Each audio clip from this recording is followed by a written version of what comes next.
In today's video, I'll show you the best streaming settings for TikTok Live Studio in 2026. So without further ado, let's hop right into it. So first things first, what you need to do is open up your TikTok Live Studio. It recently got a redesign, so it looks a bit different than usual, but I'll guide you through everything. So all you need to do is go to the settings in the top right. There's a cogwheel button, click it. If sometimes it doesn't open settings, just keep clicking it until it works. I don't know what's going on. They're just bugged. It's TikTok Live Studio.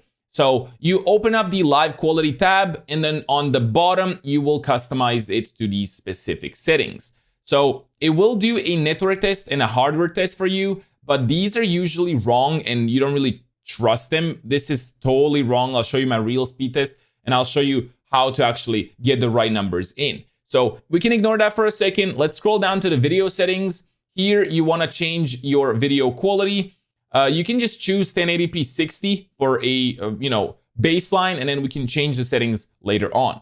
On the resolution, you want to choose 1920 by 1080 for a 1080p stream. If you're having issues and something is lagging, you can drop it down to 720p 60, or you can drop it to 720p. So choose the 1080p resolution. If you are having issues, choose 1280 by 720 right here. FPS, you usually want to stream at 60 FPS if you're gaming, 30 FPS if you're not gaming. But like I said, if you're having issues even when you're gaming, drop it down to 30, see if that works for you. Video bitrate we'll get to in a second. We want to change some other things, and then I'll show you how to get the correct video bitrate. So for audio bitrate, you want to choose 128 because it's recommended. If you have a good PC or you just want to go to the fullest, choose 256. I don't really see the benefit. It's all compressed anyway, so do as you like. For the encoder, this is the most important thing, and here is what you need to change. You need to have it to set up to hardware codec. No matter what GPU you have, you want to make sure that it's using hardware codec and not the software codec. If you use software codec, it will use your CPU, which will lag a lot. If you have a somewhat newer GPU, like from the last decade, trust me, hardware codec is what you want.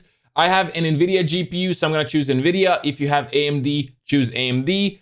You want to make sure that it's using H.265. That's the newest codec. Or if you're having issues with that, go to the H.264. So just simply choose that. For stream latency and codec compatibility, we don't want to change anything. And now we want to go back to the video bitrate, and I want to show you how this actually works. So in order for us to actually know what video bitrate we want, you want to open up a website called speedtest.net and run a speed test right there. I'll show you my results right now, and I'm going to show you which settings I want to use for that. The number that we care about is the upload speed. As you can see, mine is 845 megabits, which is plenty. A lot of people don't really have that unless you have gigabit fiber. If you have anything above 15, you want to go for the maximum bitrate. If you don't, you want to choose 80% of your total upload speed. It might sound a bit complicated, but if you want to put it simply, upload speed, for example, 845 in megabits is 845,000 bitrate, which is quite a lot, and maximum you can do in TikTok is 12,000.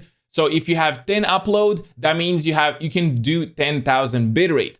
Again, you don't want to choose 100% of your upload, because if something is being uploaded by the game, your stream will lag. So you always want to do 80% of your total upload speed. So if you have 10, you want to choose 8,000 bitrate. That's 80%. So if you have 5 upload, that's 5,000 bitrate. You want to choose something like 3,000, 3,500. That really depends. But like I said, if you have good internet like I do, choose maximum bitrate. It doesn't really do much for you. If you don't, just choose what works for you by using 80% of your total upload speed. Once you have everything set up, you can simply click on X over here. It's all saved, and then you can go into the audio mixer, check if all of the audio devices are set correctly. Make sure that your actual microphone is set up right here and your speaker is set up right here.